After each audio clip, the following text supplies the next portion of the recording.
ำหรับเรื่องต่อมานะครับก็คือเรื่องของการสื่อสารการตลาดการท่องเที่ยวเชิงวัฒนธรรมนะครับ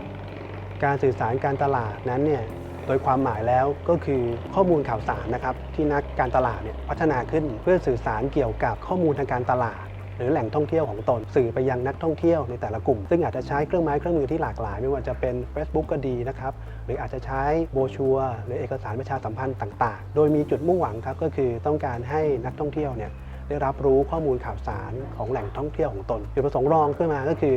เรื่องของการสร้างแรงจูงใจนะครับแล้วก็สร้างการรับรู้เกี่ยวกับข้อมูลของแหล่งท่องเที่ยวนั้นๆครับสำหรับเรื่องต่อมานะครับก็คือการสื่อสารการตลาดการท่องเที่ยวเชิงวัฒนธรรมนะครับการสื่อสารการตลาดการท่องเที่ยวเชิงวัฒนธรรมเนี่ยโดยความหมายแล้วก็คือเป็นเรื่องของการสร้างข้อมูลข่าวสารโดยนักการตลาดเป็นคนพัฒนาขึ้น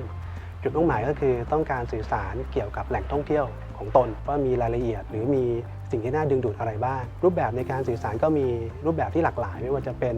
สื่อประชาสัมพันธ์อาจจะเป็นรูปแบบของโบรชัวร์หรือว่าสื่อบนโลกอินเทอร์เน็ตนะครับเช่นการใช้พวก Facebook Instagram ในการแสดงภาพต่างๆเพื่อดึงดูดนักท่องเที่ยวนะครับจุดมุ่งหมายหลักๆเลยก็คือต้องการให้นักท่องเที่ยวเนี่ยเกิดการจดจำรวมถึงต้องการดึงดูดนักท่องเที่ยวเนี่ยให้อยากมาท่องเที่ยวในพื้นที่ของตนครับสำหรับช่องทางในการสื่อสารการตลาดการท่องเที่ยวเชิงวัฒนธรรมวิถีไทยริมคลองนะครับจริงๆแล้วเราสามารถที่จะพัฒนาสื่อเพื่อสื่อสารข้อมูลทางการตลาดต่างๆไปยังนักท่องเที่ยวได้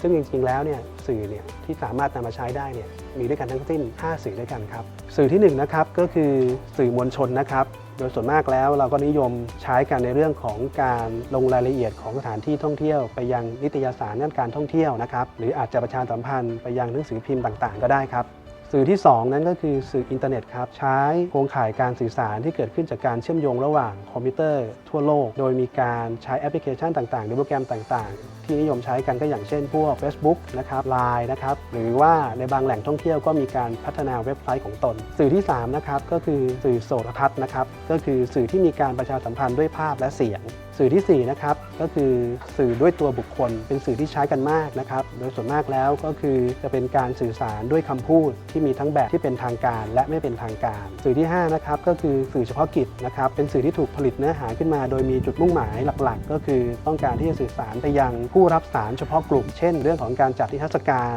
การสาธิตหรือแม้แต่การสร้างเอกสารการแจกใบปลิวต่างๆไปยังในสถานที่ท่องเที่ยวต่างๆเป็นต้นครับ